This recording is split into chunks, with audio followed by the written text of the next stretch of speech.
Hello. Before our program begins, I would like to introduce Mr. Clement Leung, Hong Kong Commissioner to the United States. As Commissioner, Mr. Leung is the Hong Kong SAR government's most senior representative in the United States. He works to enhance U.S.-Hong Kong relations across a range of areas: cultural, trade, and business. Mr. Leung.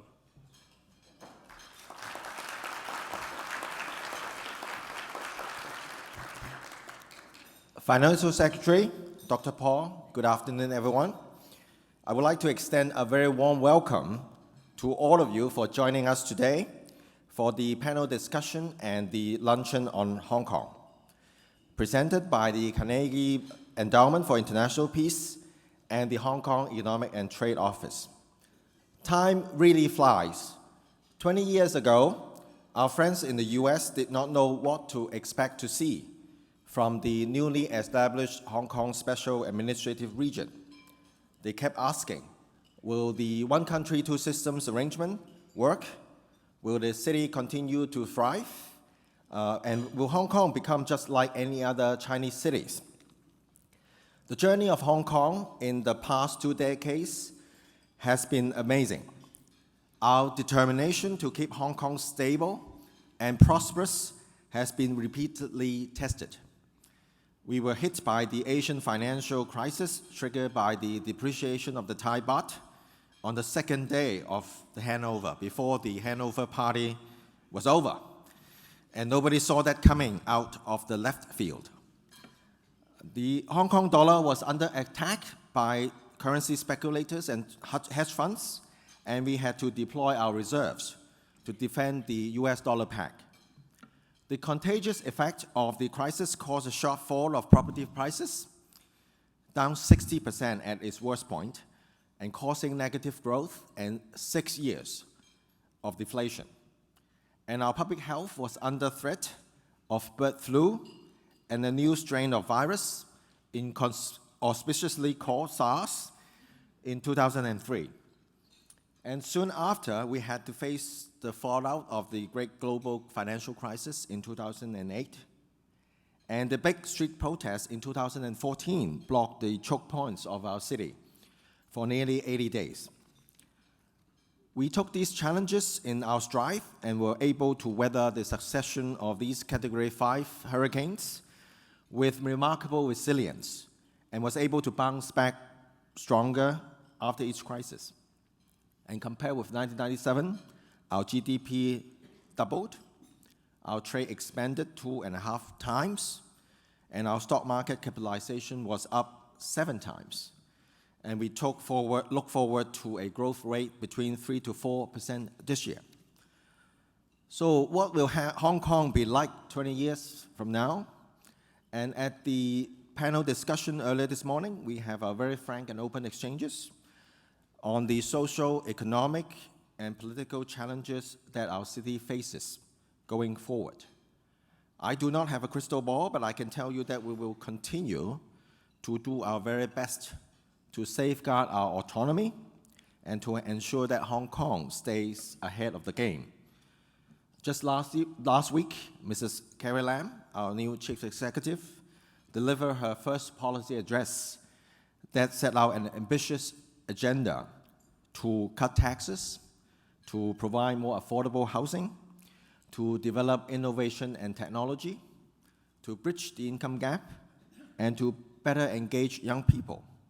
And above all, to foster community consensus and a more collaborative atmosphere among groups holding diverse political views. Our keynote speaker today is one of the most important persons in Hong Kong to make these happen. The Honorable Paul Chan was appointed Financial Secretary in January 2017. As the second most senior cabinet level official, Secretary Chan is in charge of Hong Kong's economic development, trade and commerce, financial regulation, and monetary stability. And he is responsible for strengthening Hong Kong's position as the world's premier international business hub. Secretary Chan's portfolio also covers public finance, taxation policies, and the government budget. In his last budget, he was able to cut taxes, increase spending, enlarge our fiscal reserves, and provide generous rebates to taxpayers. And he was able to get our legislature to pass the appropriation bill in about 2 months. So anyone who is able to do all these at the same time in Washington, D.C. would be considered to have supernatural power. So we have people like that in Hong Kong. So let's give a warm welcome to the Honorable Paul Chan, Financial Secretary of Hong Kong. FS, please.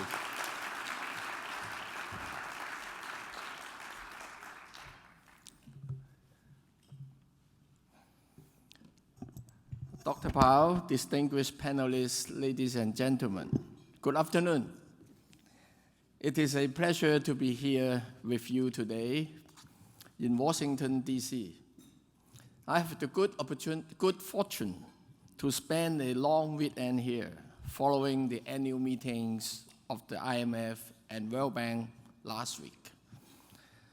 I certainly wish I could stay a little bit longer. This city is not just one of the most well-known capitals in the world. There is much more than politics that makes this city shine.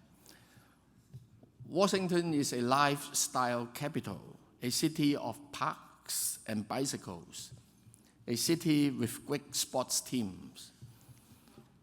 Washington, D.C. is also a place with great history and culture, where you can find some of the most extraordinary art-performing venues, museums, and monuments. And it is, of course, a city that boasts with world-class experts and intellectuals, and the institutions that attract them. And I have been privileged to meet with a number of them during this visit. Today, it is equally privileged and gratifying for me to see you all here and share with you the remarkable story of Hong Kong in the past 2 decades as a special administrative region of China, and the exciting opportunities ahead for Hong Kong and you. Let me start with a few numbers. Last year, the Hong Kong economy nearly doubled that of 1997. Our real GDP growth over the past 20 years has averaged 3.2% a year, notably higher than that of the world's advanced economies, which grew just over 2% a year on average. This year, we are looking at a growth of 3.5% or above. Our per capita nominal GDP this year is expected to reach a new high of around US $46,000. That surpassed such major economies as Germany, the United Kingdom, and Japan. Over the past 15 years, Hong Kong has consistently been among the world's top 5 economies in funds raised through initial public offerings, IPOs. In fact, over the last 2 years, we have been ranked number 1. There is more. The market capitalization of our stock market in 2017 is 8 times, Clement and I updated the figure, larger than it was in 1997, soaring from US $410 billion to about US $3.6 trillion. Hong Kong is an international financial, trade, and logistics center, and one of the world's best places to do business. We have long flown the flag of free trade. The Heritage Foundation right here in Washington has named Hong Kong the world's fierce economy for the past 23 years. Yes, we championed free trade, free enterprise, the free flow of goods, capital, information, and people. An unwavering commitment to free enterprise is a sure guarantee of competitiveness. For the past 2 years, the World Competitiveness Yearbook, produced by Switzerland's International Institute for Management Development, has named Hong Kong the world's most competitive economy.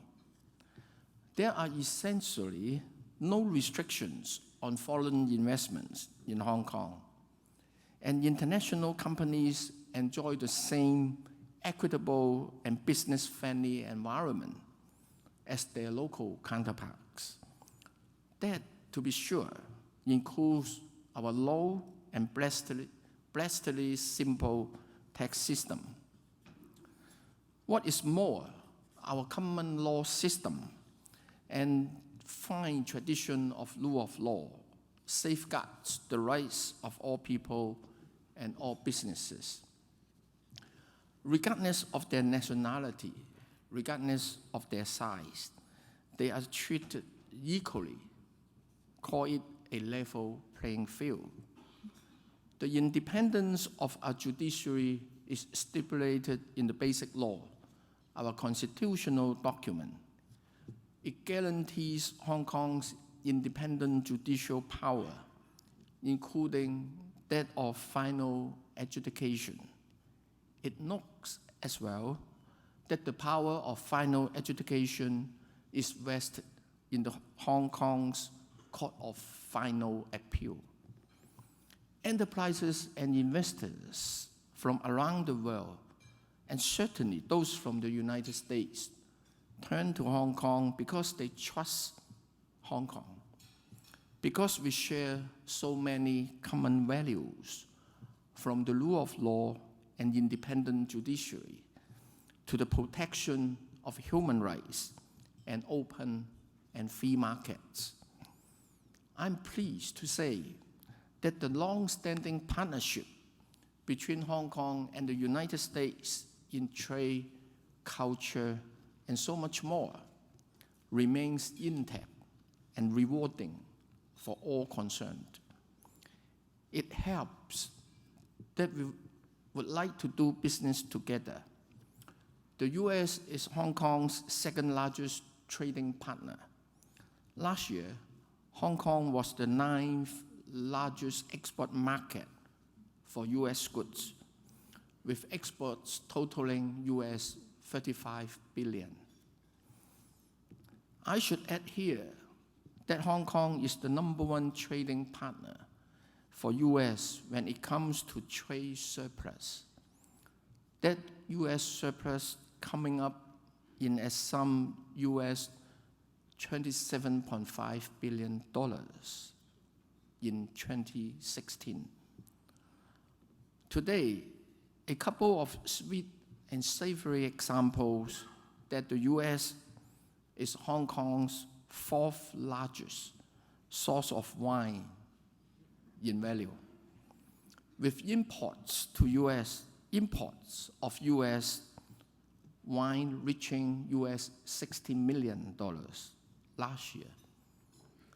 Last year as well, we were the 5th largest export market for US beef and veal. We also love to invest in each other's opportunities. At the end of 2015, the US was the 7th most popular destination for Hong Kong's outward direct investment, with an ODI stock exceeding US $11.1 billion.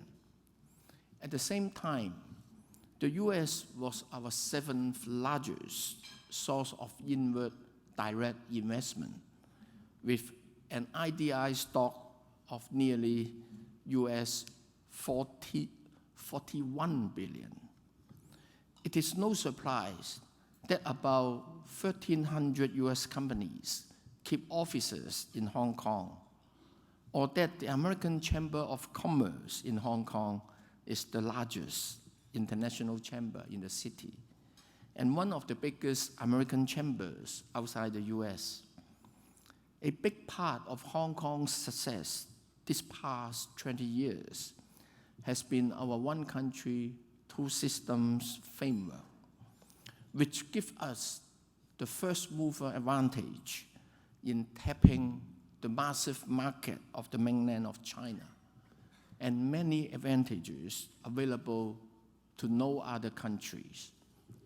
That includes our status as the world's largest offshore renminbi business hub. At the end of June this year, renminbi deposits in Hong Kong exceeded renminbi 600 billion. We offer diversified investment, financing, and risk management products in renminbi and handle more than 70% of the world's offshore renminbi transactions settlement. Alongside the renminbi, Hong Kong gives investors from the United States and from around the world unparalleled access to the mainland's capital markets and financial products.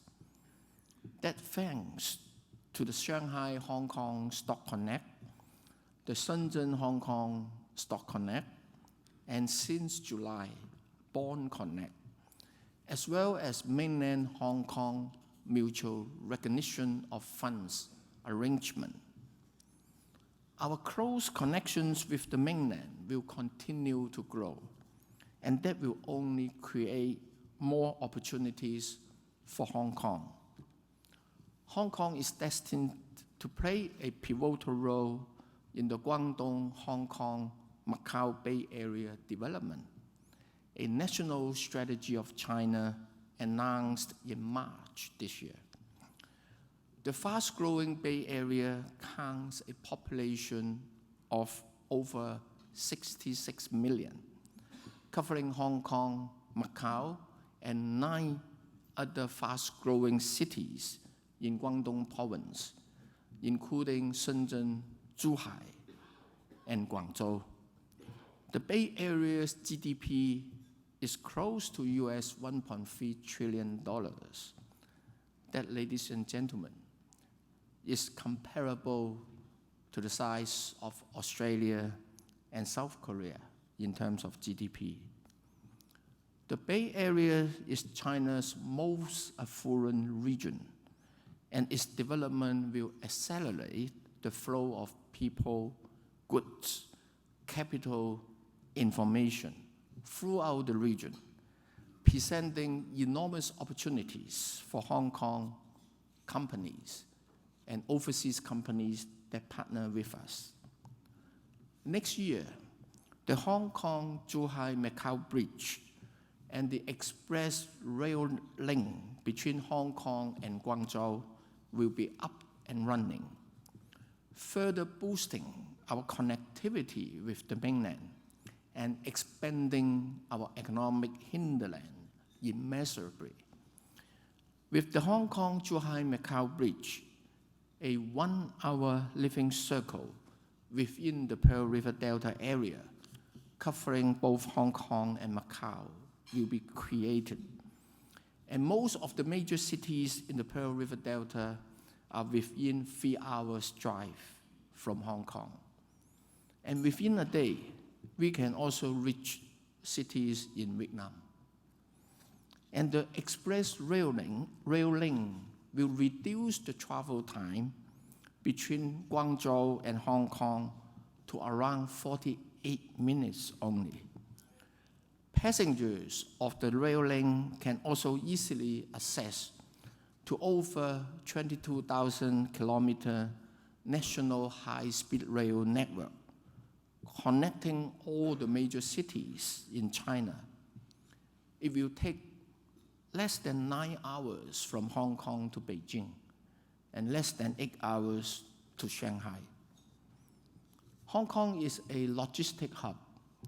Within 5 hours of flying time from Hong Kong, you can reach half of the world's population. Our airport has been the world's busiest cargo airport for the past 7 years.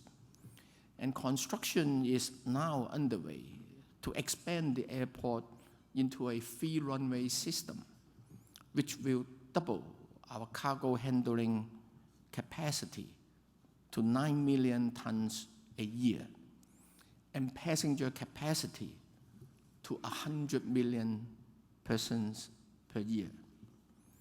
These and other major infrastructural developments have not gone unnoticed. Indeed, over the past 7 years, Hong Kong has been ranked #1 in infrastructure by the World Economic Forum and its annual Global Competitiveness Report. So if anything has changed since our reunification with our motherland, it is that the one country, two system framework has expanded our opportunities and our promise, enriching Hong Kong and the companies that work with us.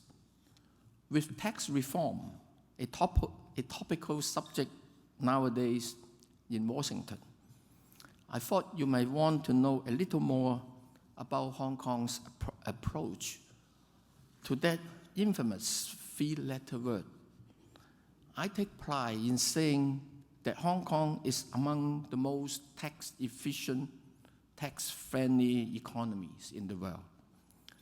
That, by the way, comes from the 2016 paying tax study of 189 economies. We impose only 3 direct taxes: profits tax, salaries tax, and property tax. That means, ladies and gentlemen, no sales tax, no VAT, no GST, no capital gains tax, no tax on dividends, and no inheritance tax, no stamp duty. Aside from a few goods, including tobacco, gasoline, and motor vehicles, we don't impose any import duties either. And soon enough, Hong Kong taxmen will be asking for less, not more, from Hong Kong's smaller businesses. In the annual Hong Kong policy address just 5 days ago, our chief executive, Mrs. Carrie Lam, announced cutting the tax burden of many small and medium-sized companies, including, of course, startups. Specifically, the tax rate for the first 2 million Hong Kong dollars in profits, that is more than $250,000 in US dollar, by the way, will drop from the current 16.5% to 8.25%. And our standard profits tax rate of just 16.5% would remain unchanged for profits exceeding Hong Kong 2 million. The policy address also outlines plans to significantly enhance tax deductions for research and development expenditures. The point here is clear. We are determined that our future will be filled by innovation and technology, and we want to make it as easy as possible for innovation and technology companies and technology startups to thrive and flourish in Hong Kong. We will hold a tax symposium in Hong Kong in 1 week's time. We want to hear from the Hong Kong community and business community in particular on how best to create more forward-looking tax policies to drive our economy forward. More good reasons, I would say, for US companies and investors to look to Hong Kong for opportunity when planning their expansion into the flourishing market of China and Asia.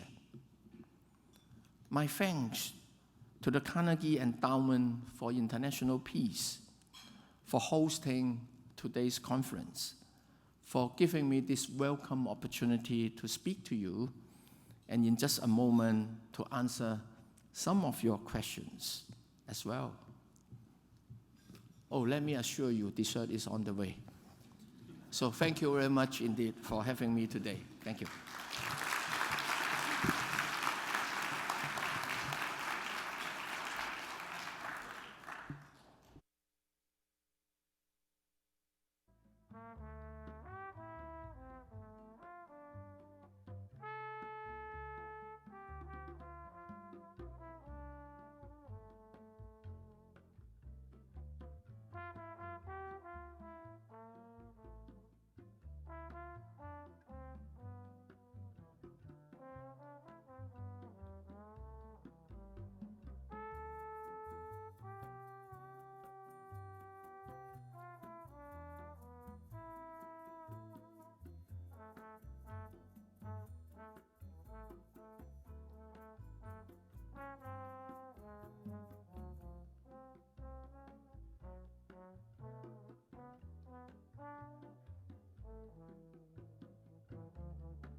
Cansei dessa fórmula, eu lhe quero bem.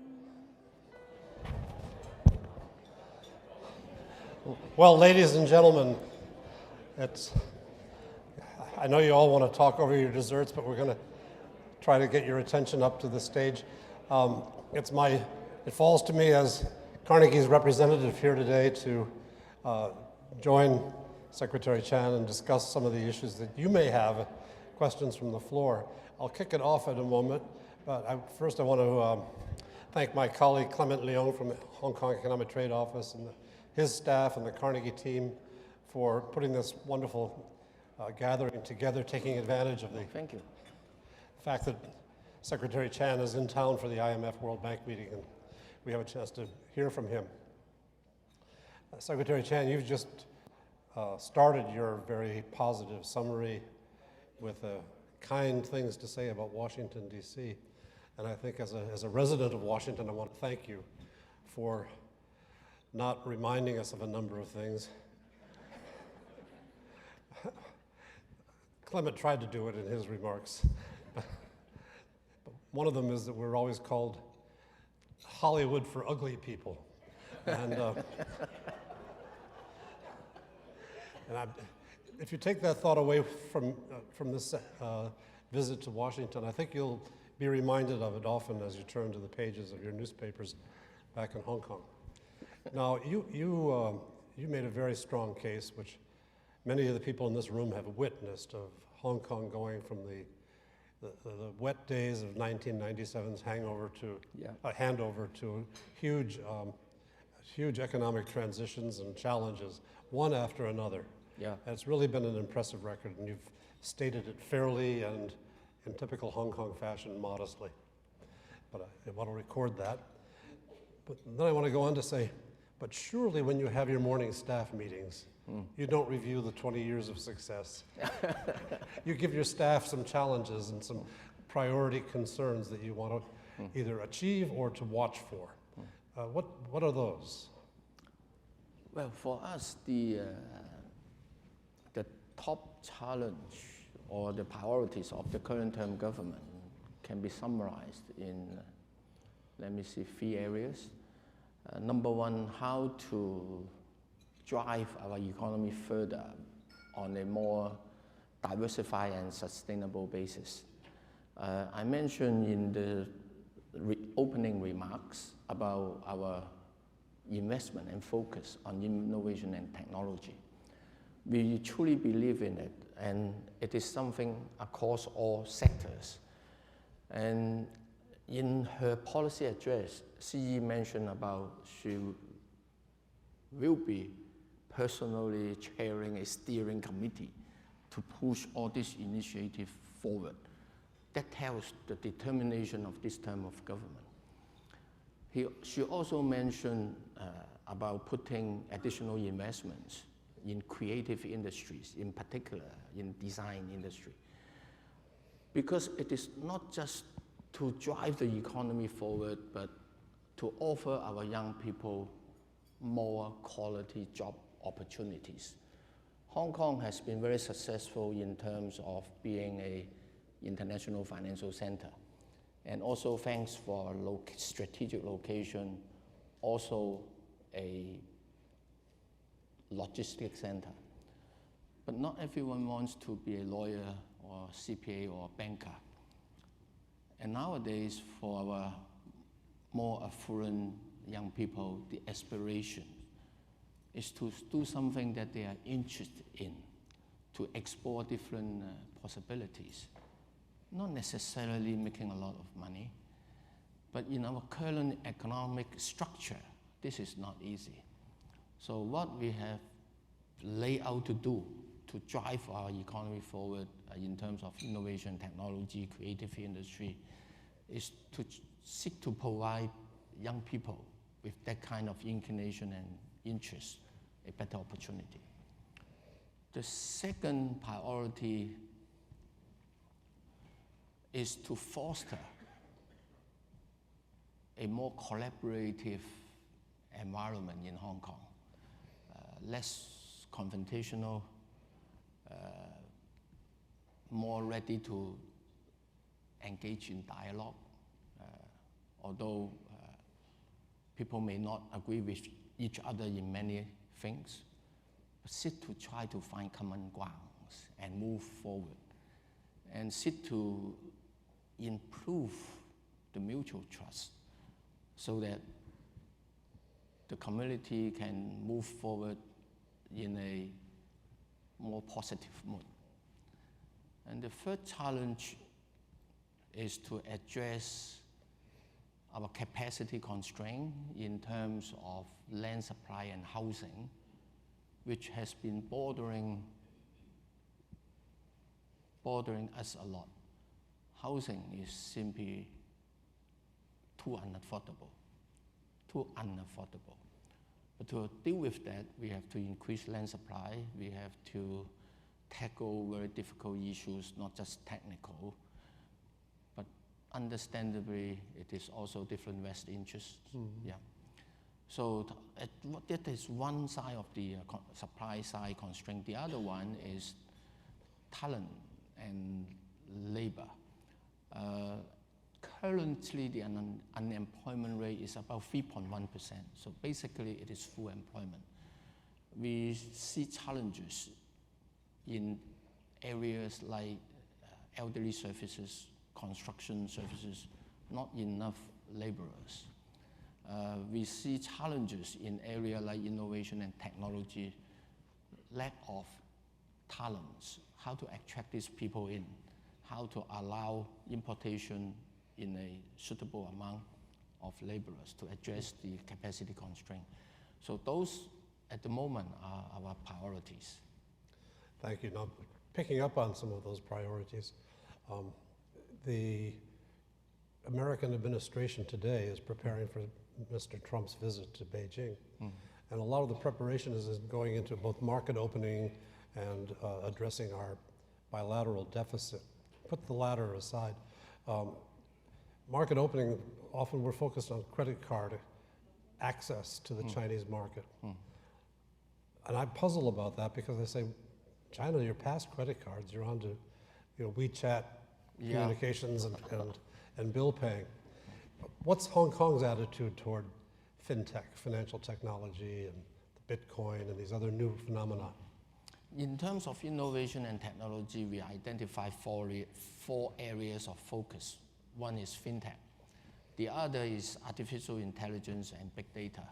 The third one is about biomedicine, particularly in the area of healthy aging, because we have a fast-growing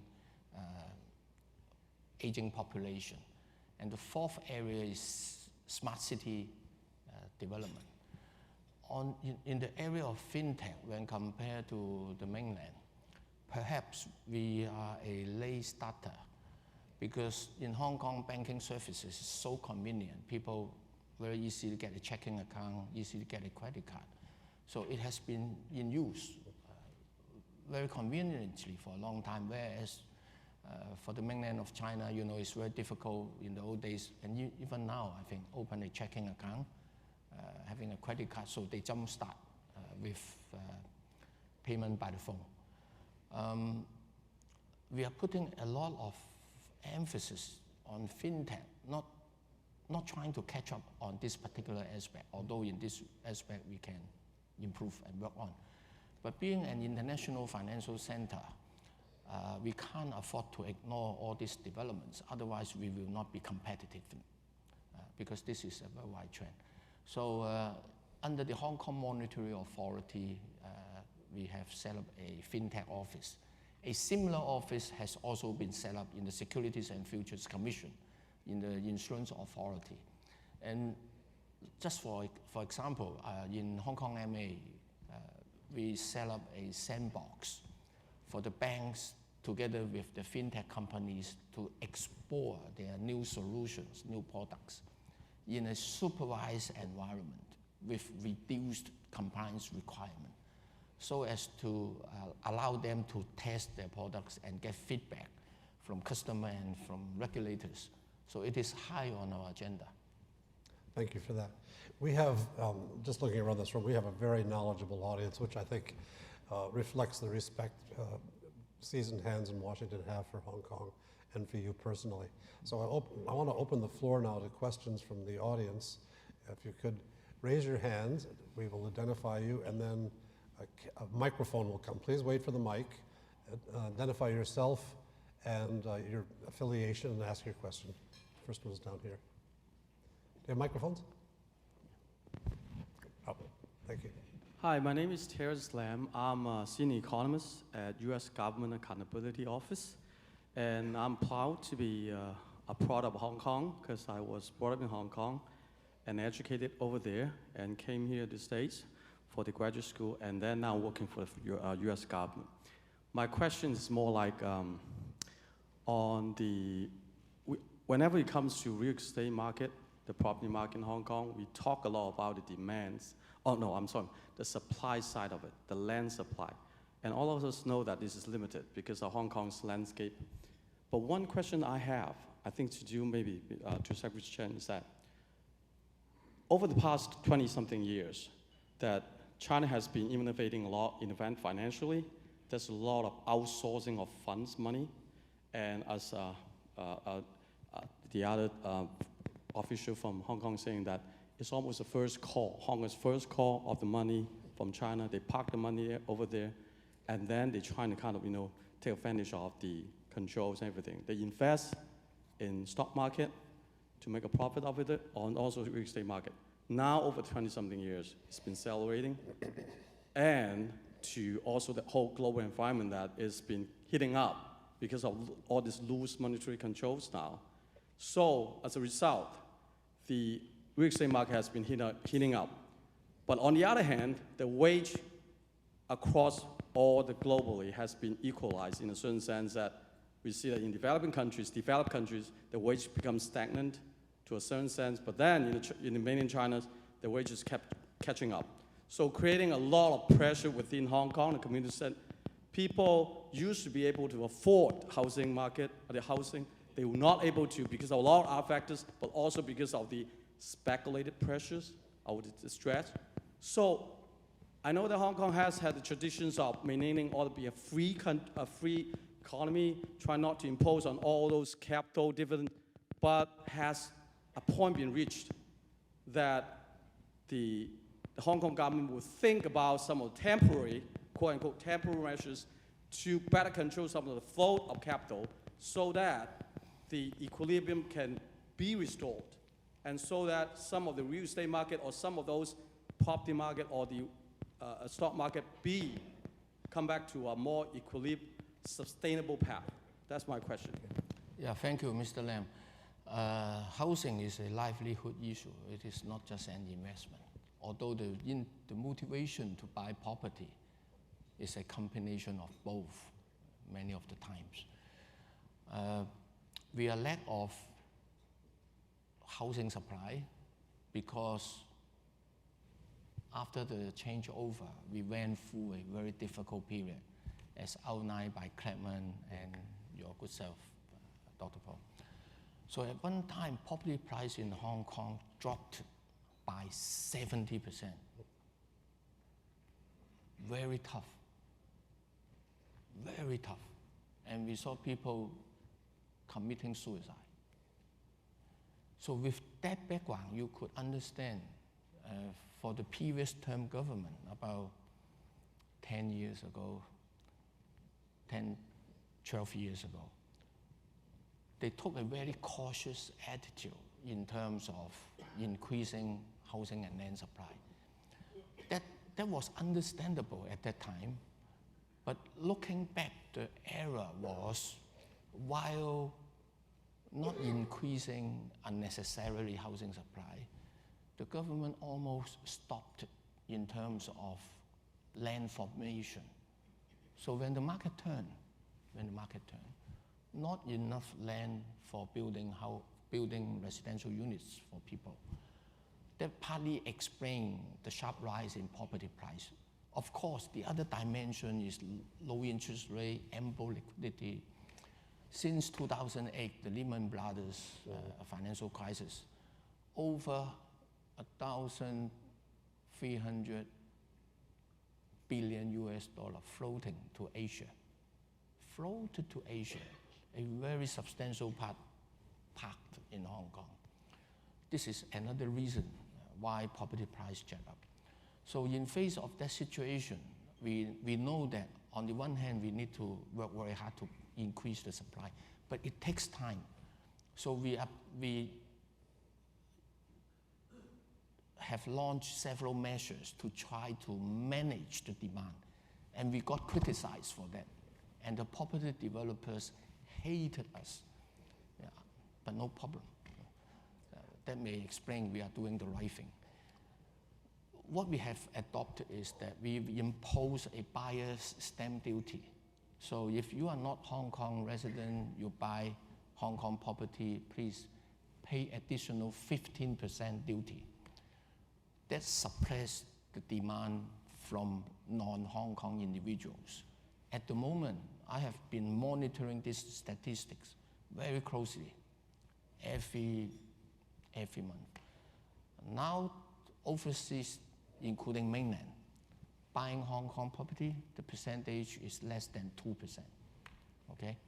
We also impose, in order to curb speculative activities, we impose a special stamp duty, very stringent, very heavy, for those who buy and sell in a short period of time.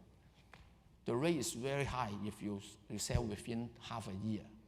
It will be reduced a little bit if you sell within 1 year, 2 years, 3 years.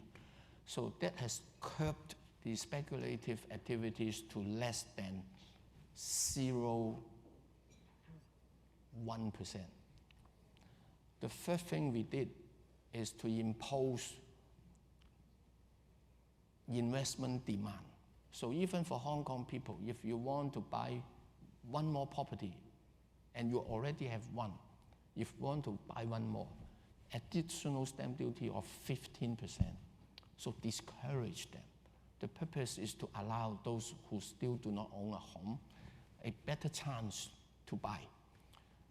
After launching that measure, the investment demand has been suppressed from the peak of about 26% of the total transaction to now about 10 to 12%. So I would say in terms of demand side measures, we have done quite a number, and we have been monitoring the situation very closely, and also monitoring if there is an adjustment in the property market, how it would impact on the financial stability of Hong Kong. But in a nutshell, the financial stability is no issue, don't worry.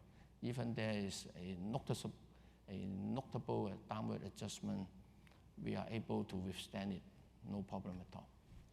Now, sorry, a very long answer. No, that's a really very good answer. Deep perspective, broad ranging about the measures to accomplish it. And I think there's a lot of sympathy in this room for the difficulty of dealing with property developers. Yeah.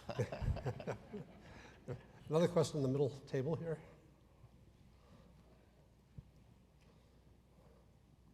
Sam Rothvogel from Johns Hopkins University, and we're very pleased to Hi. run some programs for our Center of Talented Youth in Hong Kong. And part of our commitment there is to make sure our programs are accessible to students regardless of financial need. And we've been lucky to benefit from philanthropy of some of our grateful parents to do that. And I wonder if you could just comment on what you see as the role of philanthropy in providing for social services as you try to bring taxes down and stabilize the government expenditures, but what the role of the large trusts and other donors would be in providing important social services and encouraging the kind of creativity and the other goals that you mentioned. Thank you. It is a great question. Thank you very much indeed. We are conscious of the fact that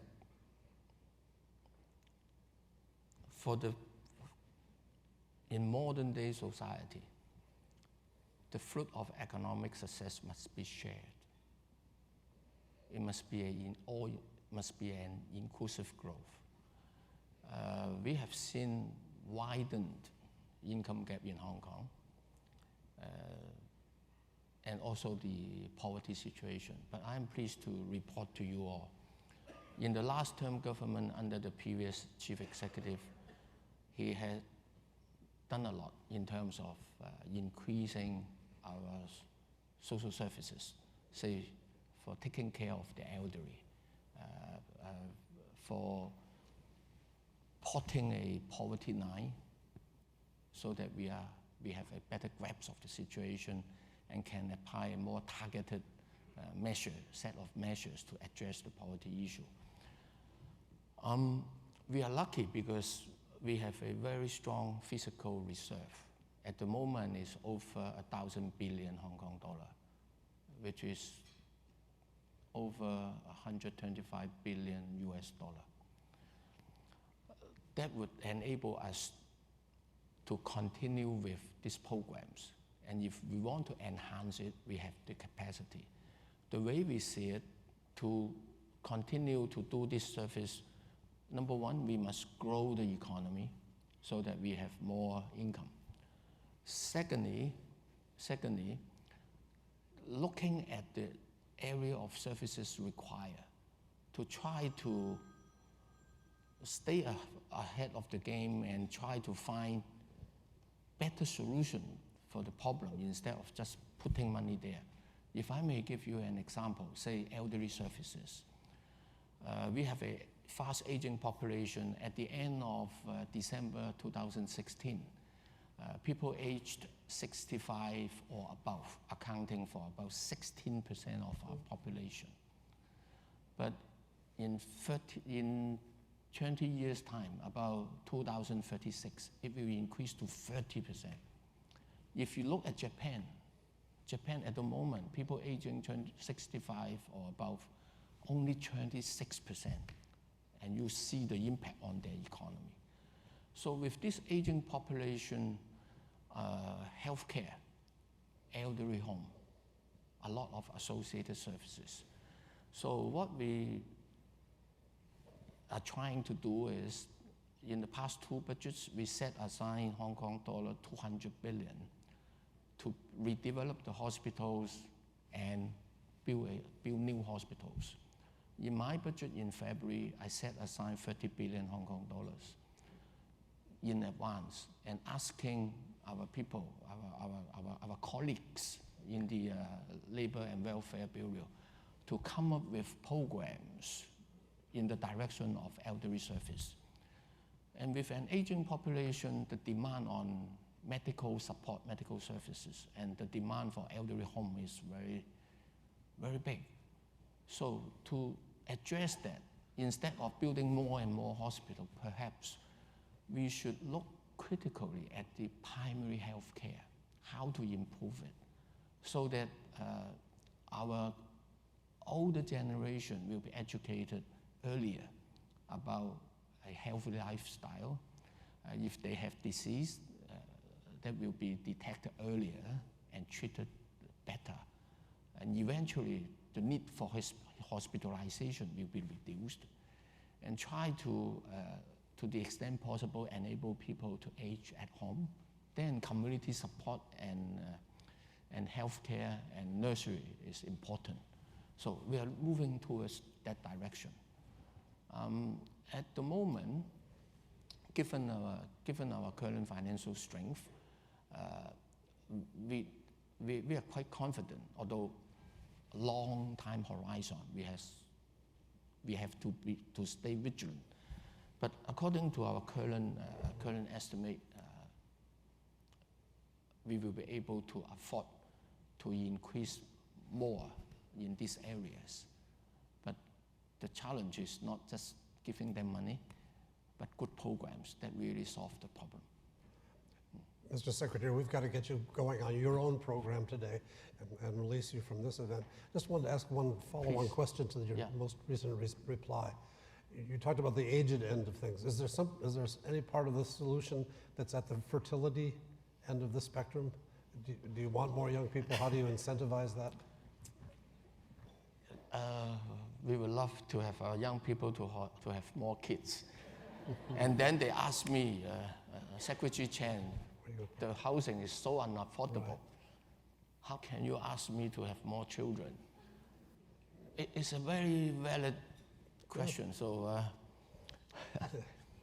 on the one, housing we need to deal with, and we have been trying to launch different initiatives to encourage women to come back to the workforce, part-time or full-time, doesn't matter. To do that, we need to have more family-friendly practices and employment conditions and support. We are happy to invest in that. My colleague, the Chief Secretary for Administration, is chairing a steering committee, which is to look at population policy and to try to bring in the talent that we need to replenish and to further enhance our talent pool to make us more competitive and have us grow the economy. Mr. Secretary, thank you very much for the time you've given us. Thank you. Very much appreciated. Thank you. Thank you for having me. Thank you. Thank you. Yeah, you really did a good job. I'm very happy. Thank you.